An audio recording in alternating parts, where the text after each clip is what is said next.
పట్టణంలోని 21వ ward LIC కాలనీలో బతుకమ్మ సంబరాలు అంగరంగ వైభవంగా కొనసాగుతున్నాయి. ఈ 21వ వార్డు కౌన్సిలర్ కొండ పద్మా చంద్రశేఖర్ ఈ బతుకమ్మ ఆడుతున్నారు. ఒకసారి ఈ బతుకమ్మ విశేషాలను మనం వారిని అడిగి తెలుసుకునే ప్రయత్నం చేద్దాం. చెప్పండి మేడం, బతుకమ్మ సంబరాలు ఎలా జరుగుతుంది? బతుకమ్మ సంబరాలు ప్రతి ఏటా మేము ఘనంగా జరుపుకుంటాము. కానీ ఈసారి విశేషం ఏంటిది అంటే అమ్మవారిని పెట్టి మేము ఇక్కడ బతుకమ్మ అంగరంగ వైభవంగా చేసుకుంటున్నాము. మనము పువ్వులను పూజించే బతుకమ్మను కొలుసుకొని 9 రోజులు నవరాత్రులుగా పూజలు చేసి అమ్మవారి బతుకమ్మ ఆడుకుంటున్నాం. చాలా ఆనందంగా ఉంది.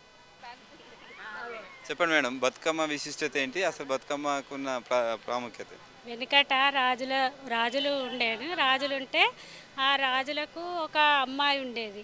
ఆ అమ్మాయికి లేక ఒక పాప పుట్టింది. పాప పుడితే ఆ పాపకు ఈ పూల బతుకమ్మ అనేది ఏంటిది అనేది ఆ పాపతోనే 7 అన్నదమ్ములు ఉంటే ఈ ఒక్క పాప ఉండే. ఈ ఒక్క పాపని ఏం చేసిందంటే రాజు బయటకు వెళ్తే ఈ ఒక్క పాపని వీళ్ళు ఆ 7 అన్నదమ్ములు ఏం చేసిందంటే వీళ్ళని పువ్వుల్లా గొలిచి పువ్వుల బతుకమ్మలాగా ఆ చెల్లెలతోనే పువ్వులన్నీ రకరకాల పువ్వుల్లాగా చేసి ఆ చెల్లెల్నే వాళ్ళొక బతుకమ్మలాగా గొలిచి ఈ ఆనాటి నుండి నేటి వరకు రకరకాల పువ్వుల బతుకమ్మతోని పేర్చుతున్నారు.